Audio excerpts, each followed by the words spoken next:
Hello, hello. It's your girl, Shantae. This is the Earthly and Ethereal channel. Today is Thursday, August 14th, 2025. And I am just so happy that I finally found some time and the energy, the mental and emotional energy.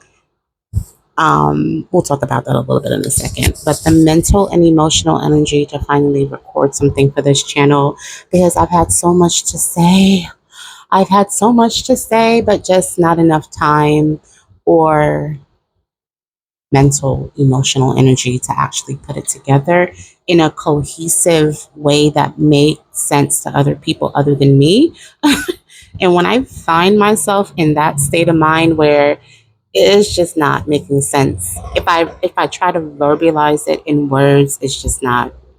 Some things you just have to experience.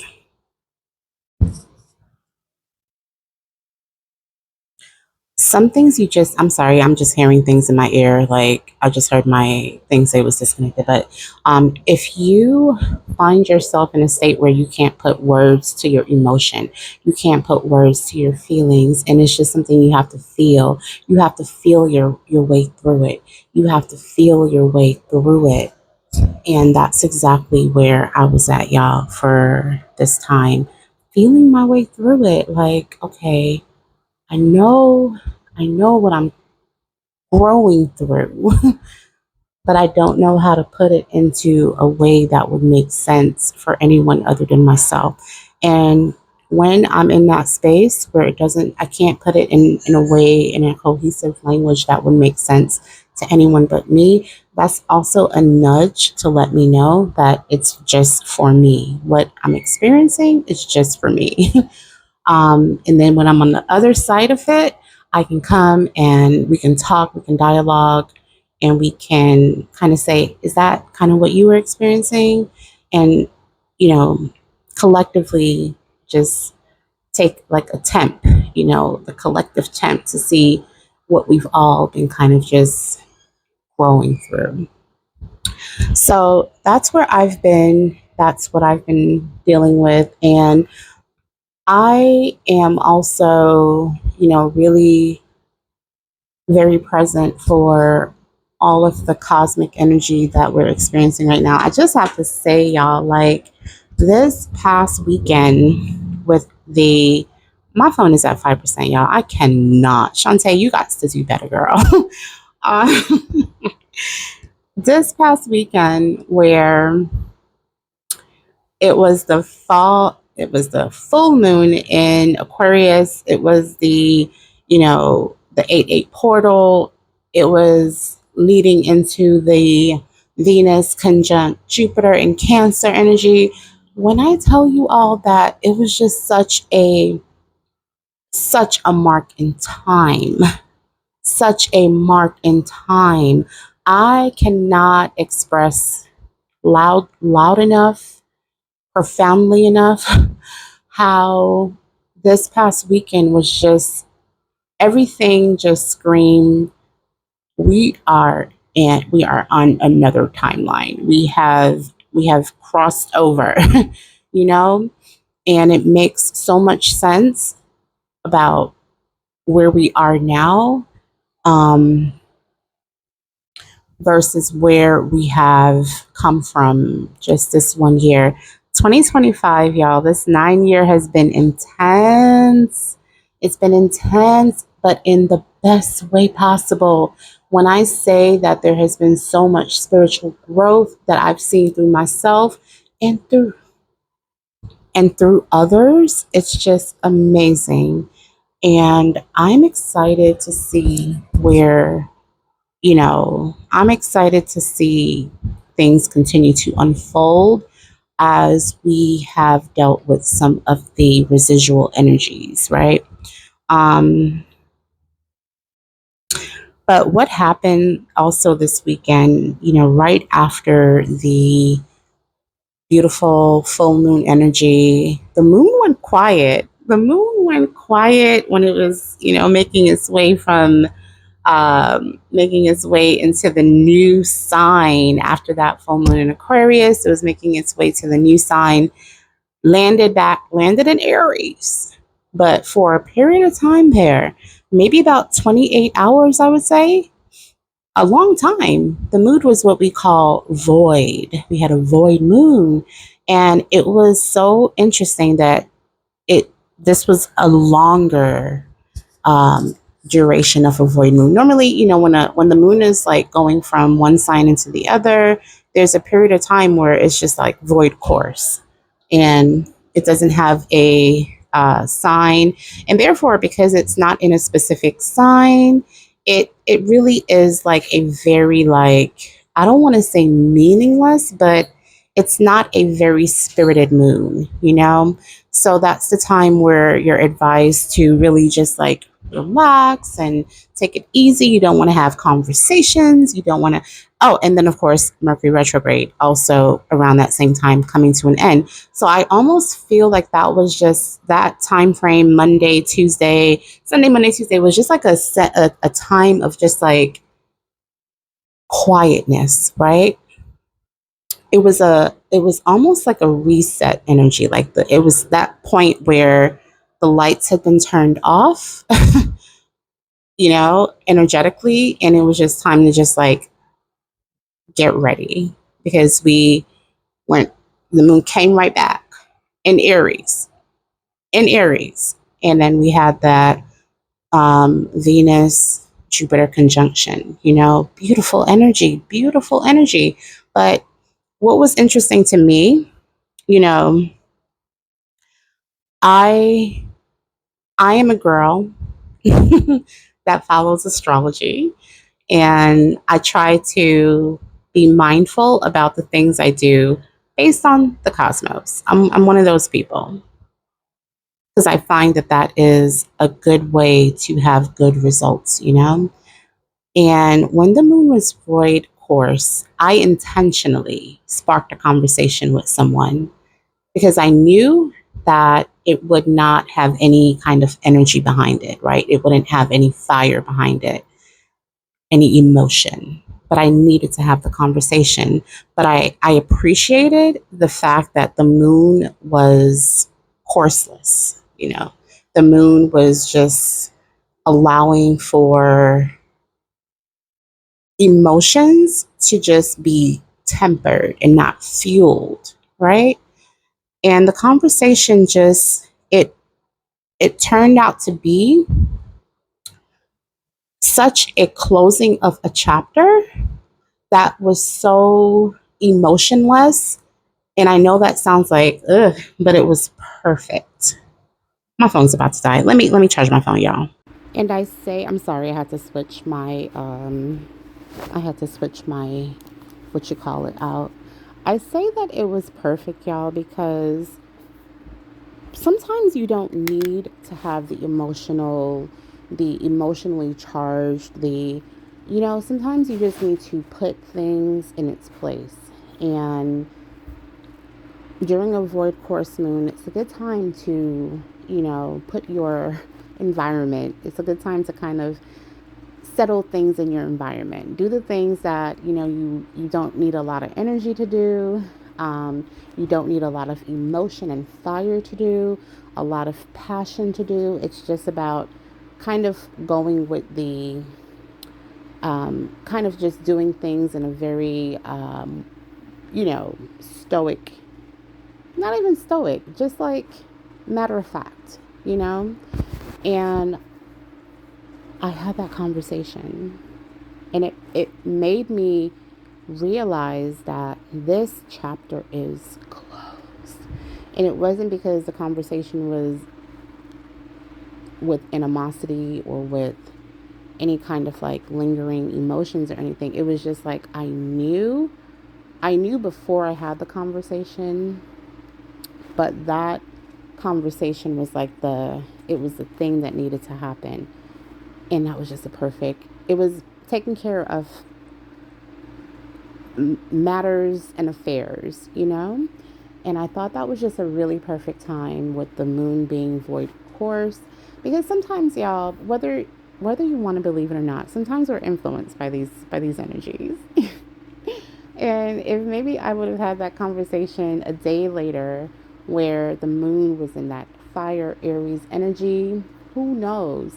There could have been a spark that would have been ignited, and it would have been a hopeless spark, a hopeless spark. And that leads me to the topic of this video, which is accept peace. Accept peace. And with everything, all the energies that we've been experiencing, y'all, all of the awakenings and the things that we have just been all kind of been dealing with, there has been such a profound understanding that I've just recently allowed myself to have. It's been, just a sense of a clearing, a cleansing, a clearing, a severing of ties, of things that have been so familiar, but also so overly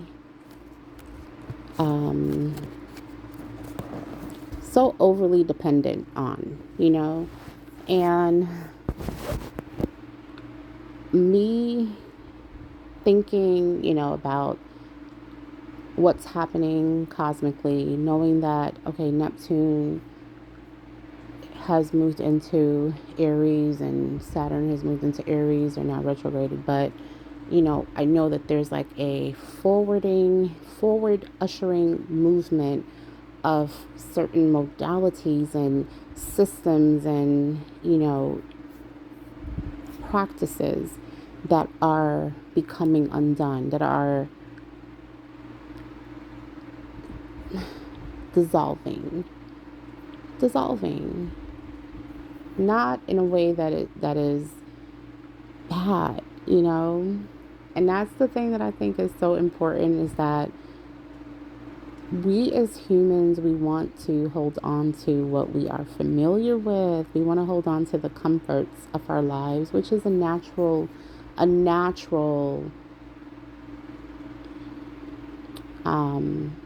response to life. But what I've noticed is that in this time where, there has been so much highly charged emotions and highly charged energies of people just like feeling overwhelmed and not really knowing what's next, or maybe dealing with deeper bouts of like sadness and confusion. And like, what I'm realizing, y'all, is that peace is trying to find a home. Peace is trying to find a home. And the only thing keeping peace from finding a home is us. Is us. Finding a home in our lives, The only thing keeping peace from finding a home in our lives is us. We are the ones that are holding on to, we are the ones that are reluctant to release and, just trying to still hold fast to what may no longer serve us. For, if nothing else, than the fact that it's what we're used to. And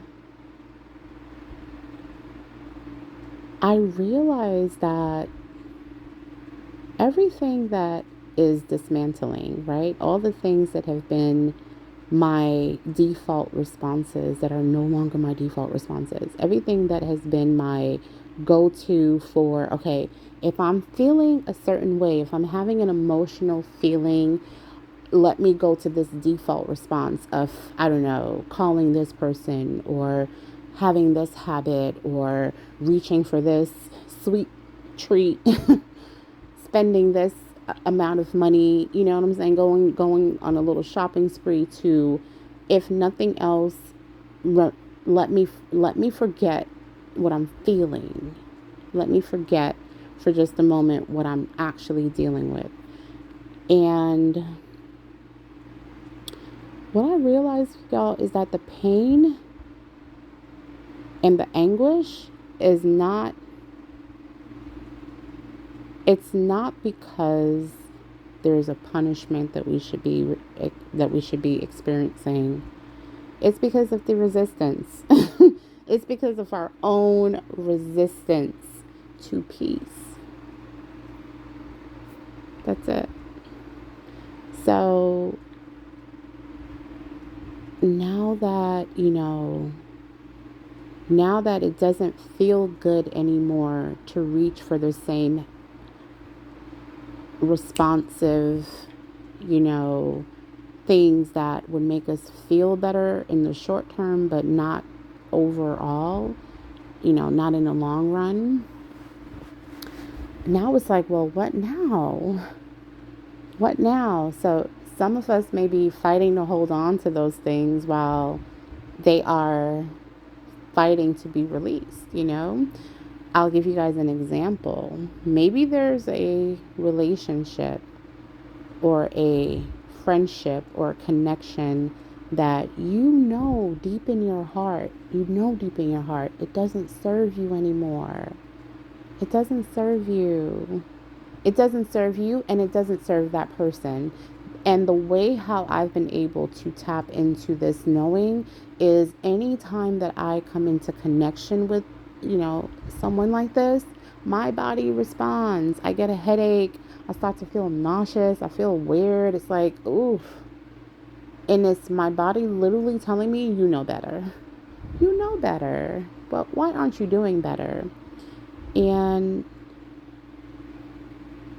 the emotions, start to come about and, I start to feel away and I'm back to, having those like dopamine reactions like, oh, maybe this will turn into something. Maybe it'll be being slightly delusional, about that connection, knowing damn well this connection is not suitable for me or for that person.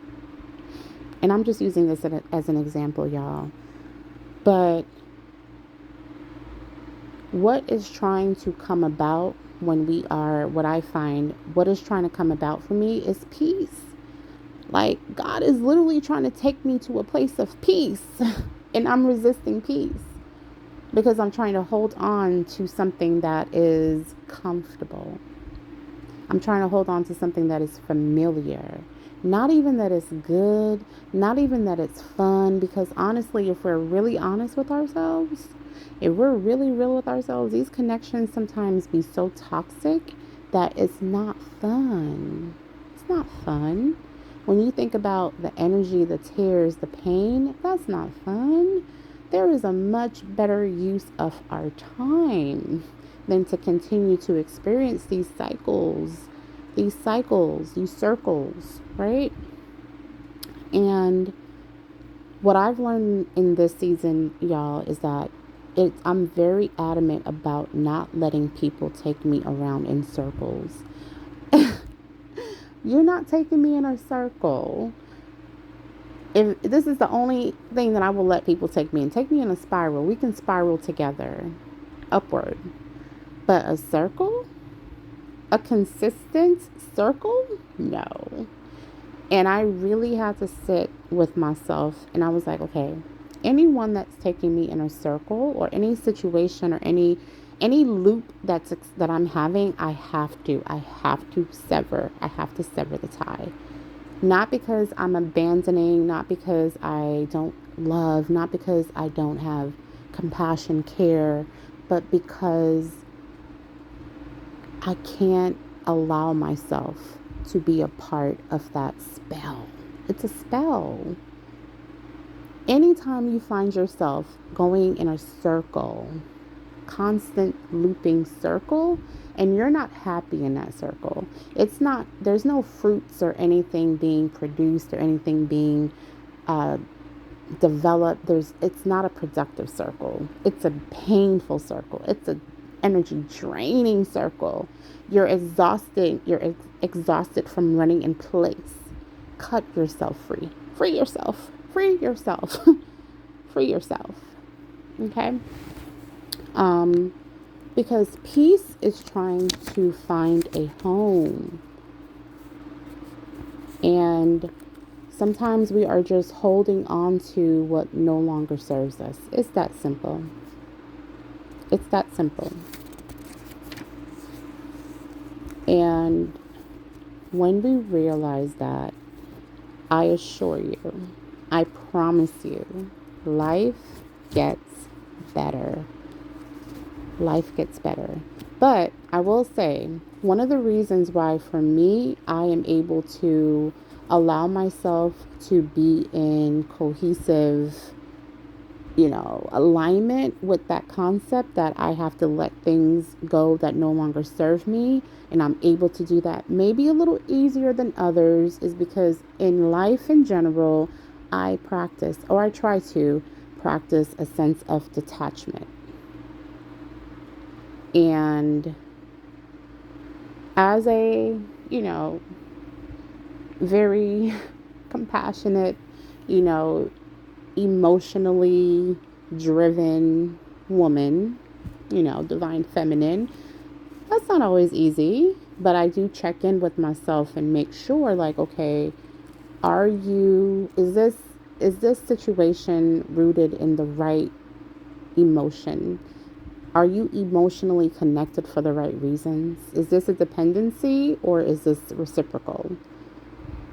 Is this more on you than it is on, are they a little bit less, so you have to check in with yourself, and you have to also have a real simple, basic understanding that I'm here on my soul journey and my soul mission. And everyone that I connect with is such a vital and important part of that. But keep in mind that this is your soul mission. And I'm talking about your children. I'm talking about your close relatives. I'm talking about people even in your inner circle. Yes, they are a part and they are vital to your mission, but you are here. We are here on our own soul mission. And that supersedes any other relationship, any other connection. And that's a concept that I really had to learn over time, but it allows me to be more present for those connections that are meaningful and that are serving me, because it takes me from being too bogged down by things and people that are just distractions or noise or, static.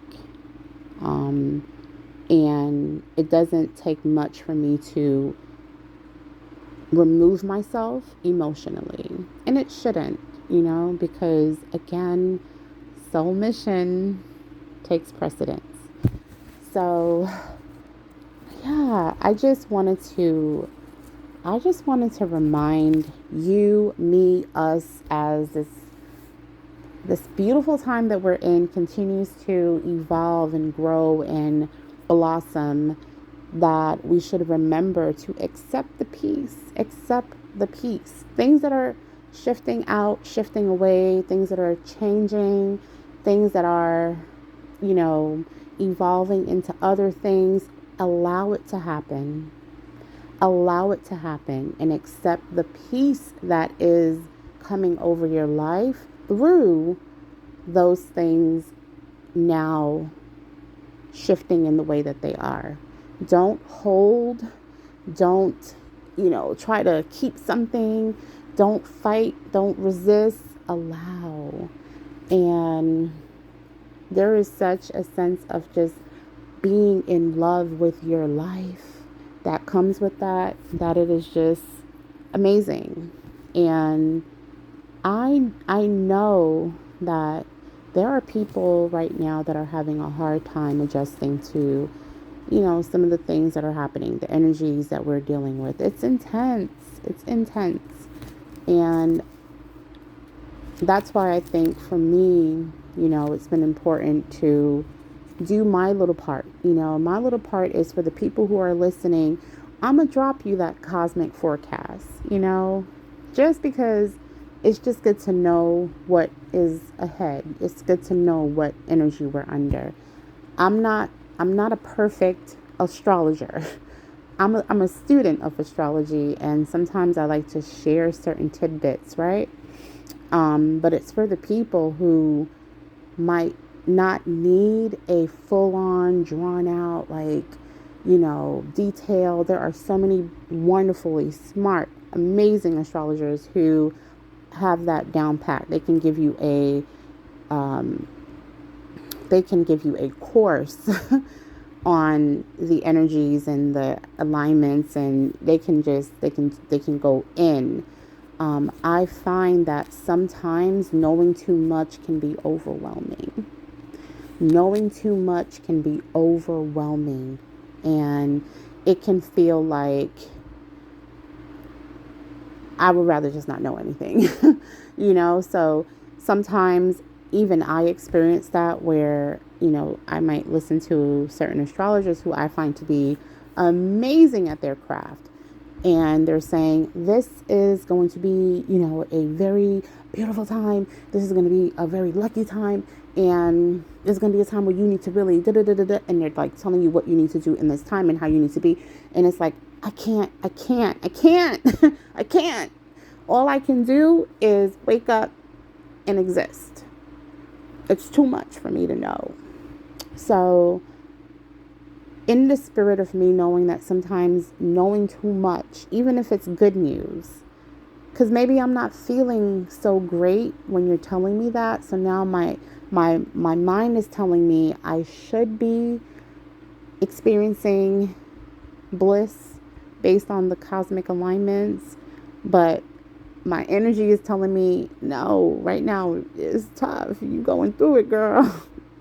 So then I start to wonder, why am I not experiencing this? If this is something that is supposed to be happening for people that have this specific placement, why am I not? What's wrong with me? So it just can be a little bit too much. So you have to really be able to kind of allow yourself to take the information, but be very mindful about how much of it you take in. And so because of that, I keep my cosmic forecast very simple. I just want you to know what the energy is going to be. I want you to know that the full moon is happening on this day. So because of that, be mindful. Be mindful. I'm not going to tell you, girl, on this full moon, you need to make sure that you're not doing this and you're not doing that. Be mindful. We're going to talk about the energy a little bit. We're going to give you a cosmic forecast for the month so you know what to expect on this day and on this day. But we're not going to do too much, just because free will is so very important to me, y'all. And how you allow yourself to go through certain energies should still be up to you. Know what you're facing, but just know that how you decide to approach it is still up to you. And so that's why I've been kind of posting the little cosmic forecast for the month. And plus it helps me. I literally sit down once a month and I look at, what the month is going to be. I actually do it about 3 months ahead. And I look at what the next 3 months has in store. And that helps me to know how I should be aligned spiritually, whether it has to do with, okay, well, maybe on this day I want to, take a course or learn something. This is a good day to do that. Maybe this day I want to go out and feel like a beautiful, girl. This is a good day to do that. This is a beautiful Venus aligned day. You know what I'm saying? So, yes, but I want to just close out by saying there are so many beautiful options for your life. There is no version of your story, of my story, that has to end in a way or has to go in a way that is anything but beautiful. I really want you to know that. But the key is, in my opinion, in my humble, opinion, the key is to come into a state of, first of all, allowing, as the good Dr. B always says, Dr. B serious, allowing, that's so important. And by allowing, I don't mean like just let things just happen in your life. Like, just, no, allowing means like, if the resistance is there, let it be there. If there is resistance, allow the resistance to be, meaning don't push up against the resistance. The resistance is sometimes protection, the resistance is elevation. So if the resistance is there, don't give it pushback. Allow it to be.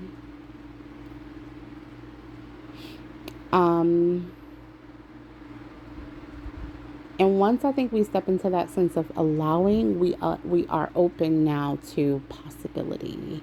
Possibilities, y'all. Possibilities.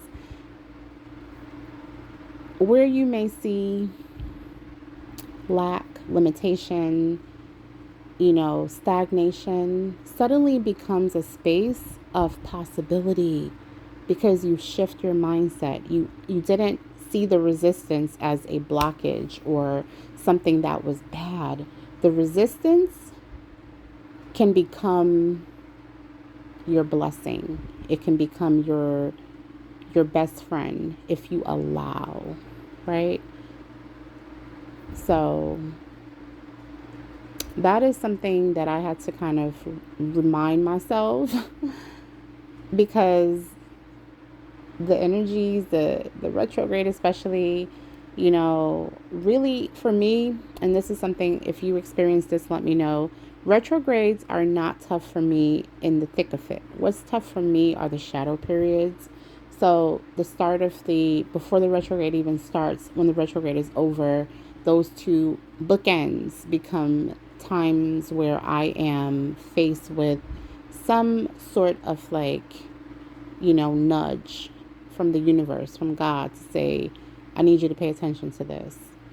And sometimes that may manifest, for instance, this last retrograde, for me, that manifested through communication. In the start of the retrograde, I was having a real issue with people over talking me. And that can be really frustrating for me, right? And then it picked up again towards the shadow period, which was this week. And what happened was that my voice, I was talking, and my voice started to bother me, my throat chakra. And you guys know, I'm a Mercury ruled girl, so when my throat chakra starts to bother me, that's a reminder. I gotta balance some things out. I gotta really give my throat chakra some love. But I realized that thing was happening again, where people were over talking me, and I was literally like fighting to get my words in the conversations, and that had my throat just like, ooh. And then I stopped and I thought about it, and I'm like, why is this happening? Like, why am I fighting to get my words in? And I heard, because you have to just listen.